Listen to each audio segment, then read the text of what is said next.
Olá pessoal, É, quando a gente começa a estudar termodinâmica, e historicamente a gente pensa que os estudos iniciais, né, foram motivados pelo desejo de vários cientistas, vários engenheiros, de descobrir os princípios que governavam os motores, as máquinas a vapores. Até quando a gente monta aquele sistema simples que tem um gás e que ele troca calor com o meio, né, com a vizinhança, com o ambiente, e que tem um pistão associado e o gás está lá executando o trabalho, se a gente pensa aquele pistão acoplado em algum eixo, a gente pensa que isso é capaz de mover uma máquina mais complicada. A gente vai agora nessa aula, infelizmente, pelo menos no meu ponto de vista, o tempo dedicado a isso não é um tempo justo nesse assunto. É, mas a gente vai ter que passar por algumas discussões sobre o que a gente chama de segunda lei da termodinâmica. É algo extremamente bonito, né? Mas que a gente vai condensar muito por uma questão de tempo, uma questão também de demanda daquilo que é pedido para vocês em provas de concursos públicos de final de ano ou mesmo provas de universidades particulares, né? Então, a gente tem a seguinte coisa, né? Para a gente entender um pouquinho, a gente tem que entender que processos, alguns fenômenos na natureza são reversíveis, outros fenômenos na natureza são irreversíveis. Por exemplo, um carro é ótimo, né? Um carro batendo, né, e amassando é um processo irreversível. Então você tem a situação antes aqui, né, você está vendo meu cursor, meu mouse aqui se mexendo, depois bateu. A gente não vê o filme se movimentando, ao contrário, né? Que você tem a situação anterior, que é o carro amassado, batido numa parede, ele sair andando para trás. Né? Então, o processo que ocorre numa única direção, em que voltar o filme indica um processo físico impossível, é o que a gente chama de processo reversível. Né? Pensa no seu quarto. Pensa que na bagunça que está seu quarto agora, ou na bagunça que está a sua cozinha, ela, de forma bagunçada, ela voltar num processo que está tudo organizado. Né? A bagunça no seu quarto é que a gente chama de processo irreversível. Ele não vai voltar espontaneamente ao seu estado de organização natural. Né? Processos reversíveis são processos que ocorrem em ambas direções, ou seja, voltar ao filme indica que o processo físico indica um processo físico que é possível. Então, por exemplo, se você tem uma molécula, por exemplo, uma colisão absolutamente elástica aqui, né? Em que uma molécula bate na outra, aqui no filme anterior aqui, e depois ela sai numa trajetória qualquer que estão sendo mostradas aqui depois, né? Você pode que o filme, né, anterior, ele é totalmente provável, né? Você tem aqui que a molécula mais laranjinha saiu para cima, a molécula mais cinzinha saiu para baixo. Mas você podia ter simplesmente chegado e dado uma colisão entre essas duas que o filme aqui, que você está vendo no meu cursor aqui, ele acontece, né? Ou mesmo você pensar que as duas colisões vêm na forma diagonal aqui, ó, que nem eu estou fazendo aqui, ó, que é igualzinha depois na situação A aqui que eu mostrando para vocês, e o filme depois, e elas saírem na horizontal, né? E no sentido absolutamente original, na direção original. Então, processos reversíveis são processos que podem acontecer, que você vai voltar ao filme e ele vai acontecer na direção oposta e é absolutamente provável, né? Então, quando a gente se perguntava, quando o sistema ia para o equilíbrio térmico, né, o que é essa coisa do equilíbrio térmico, né? Como é que dois sistemas, inicialmente a diferentes temperaturas, sabem qual o caminho que eles vão percorrer até atingir o equilíbrio térmico? É isso que a gente tá pensando. Então, você imagina dois sistemas interagentes aqui, esse sistema e esse outro sistema, tá? Em que bolinhas são escolhidas aleatoriamente e movidas de uma caixa para outra, né? Então, você tem que a caixa 1 tem mais bolinhas, tem N1 bolinhas, e a caixa 2 tem N2 bolinhas, né? Se você pegar a estatística, se você fizer uma estatística disso daí, né, você vai perceber que é mais provável que o sistema evolua por um estado no qual o N1 é próximo do N2 do que para um estado em que o N1 é maior que o N2. Ou seja, e ainda pior, ou simplesmente falar que você tenha menos bolinha em N2 do que N1. Tá? Então é muito mais provável que você evolua para um sistema em que a quantidade de bolinhas de um lado e a quantidade de bolinha do outro seja absolutamente a mesma. Por que esse desenho anterior ele é um desenho que representa isso que eu acabei de falar? Então as bolas vão representar a energia, tá? A energia total, como número total de bolinhas, ela vai ser conservada, porque eu não estou tirando nem colocando bolinhas. Mas a colisão molecular move a energia do sistema 1 para o sistema 2. Você pensar que cada colisão é reversível, assim como a transferência de energia de 1 para 2 e de 2 para 1 também é reversível. Mas se pensar que eu tinha mais bolinhas em 1, então a energia média em 1 é maior que a energia média em 2. E se a gente pensar num número de moléculas maior que 10 a 20 moléculas, então é extremamente provável que o resultado de muitas e muitas colisões irá transferir a energia do sistema 1 para o sistema 2. Até que em algum momento a energia média de 1 seja igual à energia média de 2. Em outras palavras, se a gente pensar nesse sistema aí que a gente está falando, o calor ele é transferido do sistema mais quente para o sistema mais frio, da maneira como a gente sempre pensou. O equilíbrio vai ser o estado mais provável em que o sistema deve estar, tá? Então, se a gente pensar que os eventos microscópicos, como eu sempre falo para vocês, eles levam a um comportamento macroscópico irreversível. Porque alguns desses estados macroscópicos são vastamente mais prováveis que outros. Tá? Então é uma maneira de a gente falar por que o sistema atinge o equilíbrio térmico e por que a gente associa que o calor, por assim dizer, ele vai ser transferido do sistema mais quente para o sistema mais frio. Certo? Uma grandeza que vai descrever isso é o que a gente chama de entropia. A entropia é uma variável de estado que ela é usada para medir a probabilidade de um sistema macroscópico ocorrer de forma espontânea. Tá? É uma certa, portanto, medida da desordem do sistema. Então, se você vê aqui dois sistemas, aqui um sistema extremamente organizado, um sistema nem tanto organizado, um sistema extremamente desorganizado, né? Então, esse é o seu quarto no começo, você mexendo nele desorganizando e ele ficando cada vez mais desorganizado. Então, você está aumentando a aleatoriedade, você, portanto, aumenta a entropia do sistema, está aumentando a probabilidade do sistema ser encontrado nesse estágio final aqui, tá?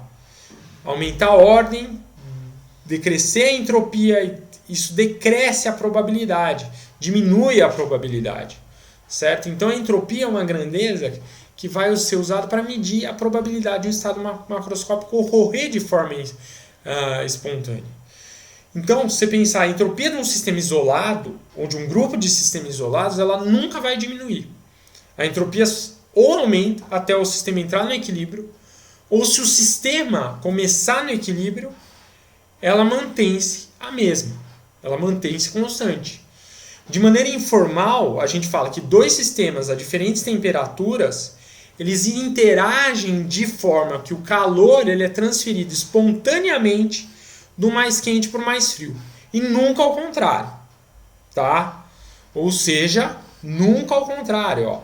O sistema mais quente é aquele que está mais desorganizado, mais agitado, certo? Então, você nunca vai, de forma espontânea, fazer do mais frio para o mais quente. Tá? O enunciado informal 2 é a seguinte: a dimensão temporal no qual a entropia de um sistema isolado macroscópico aumenta é sempre o futuro daquele sistema. Tá? Então, temporalmente, né, a gente diz que a entropia de um sistema ela vai aumentar e esse tende a ser o futuro daquele sistema. Ok? Então, saindo um pouco das divagações, né, e a gente, baseado nessa ideia de que eu acabei de falar, né, que a entropia do sistema só aumenta, né, que dois sistemas de diferentes temperaturas elas interagem de forma que o calor ele é transferido espontaneamente do mais quente para o mais frio, a gente pode entender como é que funcionam e funcionam de maneira correta os motores térmicos. Então ninguém nunca inventou um motor perfeito, que transforma calor em trabalho de forma 100% eficiente. Ou seja, você tem aqui um reservatório quente, o reservatório quente vai fornecer calor para o ambiente de alguma maneira, e todo esse calor QH aqui vai se transformar em trabalho externo para empurrar, por exemplo, um pistão. Tá? Então, é fundamental isso que você entenda. Nós não temos 100% de eficiência. Tá? O que a gente tem, a gente sabe que o trabalho, isso a gente já estudou, ele pode ser convertido em calor completamente. Então você tem aqui um reservatório quente, tá?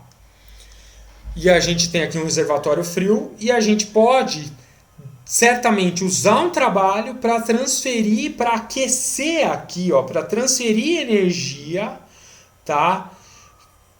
No sistema, para o sistema. E isso vai nos dar a possibilidade que o trabalho vai ser convertido em calor completamente, tá?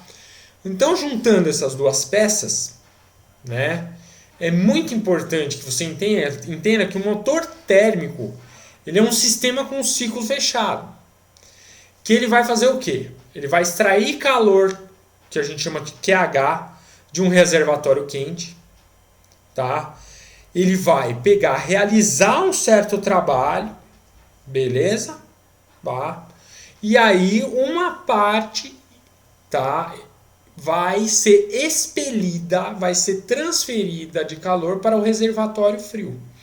Então, por conservação de energia, a gente sabe que o trabalho que sai assim, o trabalho que você consegue, que é uma pequena porcentagem, ó, esse eta aqui que você está vendo aqui em azul, é uma fração, né, do QH, né, que é transformado em trabalho útil pelo seu motor, né, ele, na verdade, tem a ver com o quê? Com a diferença do trabalho que é fornecido pelo reservatório quente em uma temperatura TH e aquilo que vai, a energia que não é usada para ser transformada em trabalho que vai aqui para o reservatório frio. Tá? Então, o trabalho que sai é QH menos QC. E a eficiência, né, do sistema ele é obtida como? O trabalho que é usado sobre a quantidade de energia total que você tem associado ao reservatório quente. Né? Se você substituir o trabalho que sai aqui por QH menos QC, vai dar exatamente que a eficiência é 1, que é o 100%, menos a quantidade de calor que sobra aqui para o reservatório frio, sobre a que você tem total no reservatório quente. Certo? Então, um ciclo fechado do motor térmico é aquele que volta periodicamente às condições iniciais. Ou seja, todas as variáveis de estado, pressão, temperatura, volume, energia térmica, retornam aos seus valores iniciais depois de um ciclo completo. Ok? Então, isso é um motor térmico. Então, se você pegar assim, vamos pegar o exemplo de um motor térmico. Qual é a eficiência térmica desse motor? Você tem que ele vai de 1 para 2, 2 para 3, 3 para 4, 4 para 1, certo? Para você determinar a eficiência térmica desse motor, você tem que usar as leis dos gases para encontrar pressão, volume, número de mols em todos os pontos. Você tem que verificar todas as transformações gasosas. Se é isotérmica, se é isobárica, se é adiabática, tá? Calcular os trabalhos, os calores trocados. Somar os trabalhos e os calores de entrada para calcular a eficiência, como eu falei aqui em 2. Certo? Essa é uma maneira de a gente calcular a eficiência térmica de um motor qualquer, que eu estou dando esse de exemplo. Por outro lado, você também tem refrigerador ao invés de motor. Refrigerador, ao invés de você falar de eficiência, você tem um coeficiente que chama coeficiente de performance. Né? O que é um refrigerador? Um refrigerador, você vai executar um trabalho, né? Você tem aqui o reservatório frio, em que você vai executar um trabalho externo para remover calor de um reservatório frio, tá? E jogar esse calor para o quê? Para o reservatório quente. Veja que as setas têm aqui um sentido oposto ao que eu estava falando lá para o motor térmico, tá? Então veja, o trabalho que você vai executar aqui, ele vai ser a diferença do calor que vai entrar no reservatório quente, tá? Em relação à quantidade de calor retirado do reservatório frio. E a gente define o coeficiente de performance, o K, como sendo a quantidade de calor retirada do reservatório frio sobre o trabalho executado para fazer esse processo de retirada de calor do reservatório frio que vai para o reservatório quente. Certo? Claro que a quantidade de calor que vai para o reservatório quente, ó, é uma quantidade maior que a quantidade de calor extraído do reservatório frio, porque você tem esse trabalho que está sendo executado para levar esse calor aqui para o reservatório quente. Certo? Tudo bem? Então, a gente tem que o Carnot, em 1824, ele se perguntou para a gente conectar se a gente podia fazer um motor, um refrigerador com eficiência próximo de 100%. Ou um coeficiente de performance próximo de 100% maior possível, tá? Então, ele falou assim, vamos pegar e vamos fechar o ciclo, né? Vamos fechar o ciclo, ou seja, QH, QC aqui, 2 reservatórios, um quente e um frio, né? Você vai ter o trabalho aqui fora, que vai ser executado para pegar o motor, vai pegar esse trabalho para quê? Para continuar aqui no meu cursor, no meu mouse, para retirar calor do reservatório frio para ir para o quente, né?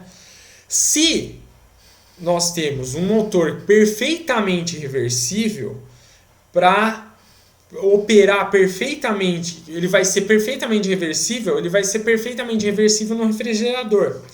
Então os dois lados vão se cancelar. Se você parar para pensar, né? Se você tiver um motor que ele é perfeitamente reversível para operar um motor, um refrigerador que também é perfeitamente reversível, a gente vai um sistema vai cancelar completamente o outro. Ou seja, a quantidade de calor vai ser zero, o trabalho executado vai ser zero, o QC vai ser zero. Nenhum trabalho para um motor perfeitamente reversível, para um refrigerador perfeitamente reversível, nenhum trabalho vai ser feito e nenhum trabalho vai ser completamente transferido. Portanto, nós não temos eficiência 100%. Tá? Então, se você supor um motor com eficiência maior que um motor perfeitamente reversível, você vai ter uma violação da segunda lei. Porque nenhum motor ele é mais eficiente que um motor perfeitamente reversível. Ou seja, que é um motor super eficiente, um refrigerador perfeitamente, né, perfeito, você vai ter transferência de calor do frio para o quente. E isso é uma violação da segunda lei da termodinâmica, que não dá. Então você lembra, não é possível você ter um motor perfeito. Não dá. Tá? Não dá para ter um refrigerador perfeito. Vai violar a segunda lei da termodinâmica. Tá? Então, Que tipo de motor vai fazer isso? O Carnot estudou. O tipo de motor que vai fazer isso é aquilo que é estabelecido pelo ciclo de Carnot, que é 2 processos adiabáticos e 2 processos isotérmicos. Quando você combina 2 processos adiabáticos e 2 processos isotérmicos, como você está vendo aqui, você é capaz de ter o ciclo de Carnot que define a máxima eficiência do motor, máxima performance de um refrigerador. E ele é dado por 1 menos TC sobre TH, ou simplesmente, no caso do refrigerador, a performance por TC sobre TH menos TC. Certo? E esse ciclo de Carnot, ele é muito importante, porque ele é o limite para esses processos não violadores de segunda lei da termodinâmica. Então, vale a pena lembrar essas expressões 5 e 6. E voltando aqui, vale a pena lembrar essas expressões 1 e 2 aqui que eu estou mostrando, e 3 e 4. Então, atenta a essas equações e a ideia de não existir um motor 100% perfeito, porque há a violação da segunda lei da termodinâmica, certo? Um grande abraço e a gente se vê numa próxima videoaula.